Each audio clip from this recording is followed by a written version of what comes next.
नमस्कार साथियों, स्वागत है आप सभी का हमारे YouTube चैनल हिंदी स्टडी में। दोस्तों, आज हम जानने वाले हिंदी साहित्य में से आदिकालीन साहित्य के प्रमुख दो धाराएं, जिसमें सिद्ध साहित्य और नाथ साहित्य। संक्षिप्त रूप से परिचयात्मक हम उनके रचनाकार और रचनाओं के साथ थोड़ी विस्तृत जानकारी देखने वाले हैं। आइए देखते हैं। सबसे पहले सिद्ध साहित्य। सिद्धों की संख्या 84 मानी जाती है। हिंदी साहित्य बौद्ध सिद्धों या वज्रयानी सिद्धों से रचित है। इनकी संख्या, इनकी भाषा संध्या या संधा कही जाती है। प्रमुख छंद है दोहा। कुछ विद्वानों ने संध्या भाषा का अर्थ धूप छाई शैली से किया गया है। सरहपा पहले कवि माने जाते हैं, पहले सिद्ध साहित्य के प्रमुख रचनाकार। सरहपा 780 ईस्वी सन में हुए हैं। राहुल सांकृत्यायनी ने आदि के सिद्ध कवि मानते हैं। आदिकाल के सिद्ध कवि इनको माना है। पहला कवि इनको माना है राहुल सांकृत्यायनी। सरहपा की जो रचनाएं हैं वो दो है, दोहा कोश और दूसरी रचना है चर्या गीति कोश। सरहपा की दो रचना है, दोहा कोश और दूसरी है चर्या गीति कोश। सिद्ध साहित्य में दूसरे रचनाकार हैं शबरपा। ये सरहपा के ही शिष्य रहे हैं और इनकी रचनाएं हैं, शबरपा की रचनाएं हैं महामुद्रा वज्रगीति, चित्र गुह्य गंभीरार्थ गीति और वज्र योगिनी साधना। ये तीनों रचनाएं शबरपा की हैं। तीसरे रचनाकार है सिद्ध साहित्य के लुइपा। ये 830 ईस्वी सन में हुए हैं और शबरपा के शिष्य थे ये। देखिए, सरहपा के शिष्य शबरपा, शबरपा के शिष्य लुइपा।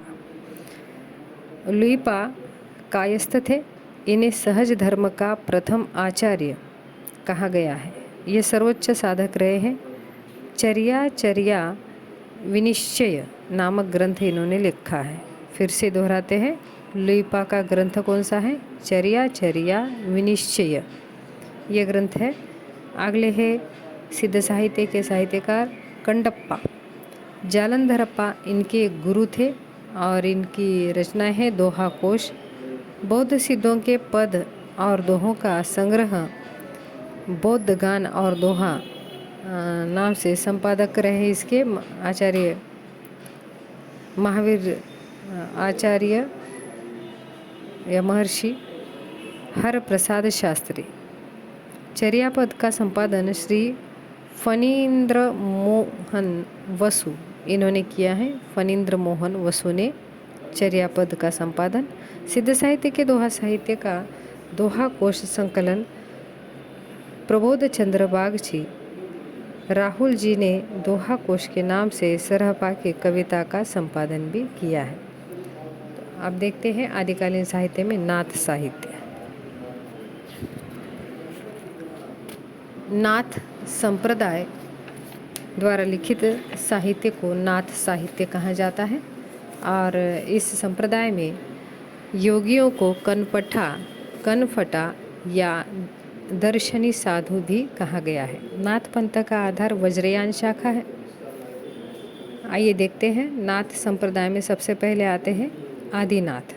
नाथ संप्रदाय के प्रथम आचार्य रहे हैं आदिनाथ। शिव के रूप में इनको माना जाता है और नाथपंथी शिव को अपने संप्रदाय का आदि प्रवर्तक मानते हैं। इस दृष्टि से आदिनाथ को सर्वश्रेष्ठ माना जाता है। मत्स्येंद्रनाथ गोरखनाथ के गुरु रहे हैं मत्स्येंद्रनाथ। इन्हें अवलोकितेश्वर भी कहा जाता है और इनकी रचना कौल ज्ञान निर्णय है। तीसरे हैं नाथ संप्रदाय में गोरखनाथ। संवत 1050 इनका समय है। इन्हें नाथ संप्रदाय के प्रवर्तक का श्रेय दिया जाता है और गोरखवाणी इनकी प्रसिद्ध रचना है। गोरखनाथ की रचना गोरखवाणी। गोरखवाणी का संपादन संकलन डॉक्टर पीताम्बर दत्त बड़तयाल ने 1942 में किया है। इनकी अन्य रचनाएं हैं गोरखनाथ की सबदी पद, शिष्या दर्शन, प्राण सांकली, नखे बोध, आत्मबोध, अभय मात्रा जोग, 15 तिथि, सप्तवार, मच्छिंद्र गोरख बोध, रोमावली, ये भी गोरखनाथ की रचना है। ज्ञान तिलक पंचनामा, ज्ञान चौतीसा, ये सभी गोरखनाथ की रचना है। अगले रचनाकार है नाथ संप्रदाय में ज्ञानीनाथ। गोरखनाथ के ये शिष्य थे और नाथपंथी होते हुए भी ये कृष्ण भक्त थे। ज्ञानीनाथ की रचना का नाम है इन्होंने भावार्थ दीपिका, ये इनके मराठी में लिखी हुई महत्वपूर्ण रचना है। देखिए, ज्ञानीनाथ की रचना है भावार्थ दीपिका, जो मराठी में लिखी गई है। अगले हैं नाथ संप्रदाय में चरपटनाथ, ये नाथ पंथ के महात्मा माने जाते हैं। अगले हैं चौरंगीनाथ, पूर्ण भक्त के नाम में ये प्रख्यात थे, पूर्ण भक्त नाम से प्रख्यात थे और प्राण संग्रह इनकी रचना है। चौरंगीनाथ की रचना का नाम प्राण संकली। अगले हैं ज्वालेंद्रनाथ, राजा गोपी चंद्र के यह गुरु रह चुके हैं ज्वालेंद्रनाथ। भर्तृनाथ ये नाथ संप्रदाय के आखिरी रचनाकार रहे हैं। राजा भर्तहरि का सांप्रदायिक नाम है भर्तनाथ। ये ज्वालेंद्रनाथ के शिष्य थे और योगी नाम से प्रसिद्ध थे। रचनाएं हैं श्रृंगार शतक, नीति शतक, वैराग्य शतक। भर्तनाथ की रचनाओं के नाम श्रृंगार शतक, नीति शतक और वैराग्य शतक। तो दोस्तों, इस प्रकार हमने आपको आदिकालीन साहित्य की जानकारी दी है। उसमें नाथ साहित्य और सिद्ध साहित्य आपके लिए जो महत्वपूर्ण है वो यहाँ पर बताया है। तो इस वीडियो को लाइक और शेयर करना ना भूलें और ज़्यादा से ज़्यादा सब्सक्राइब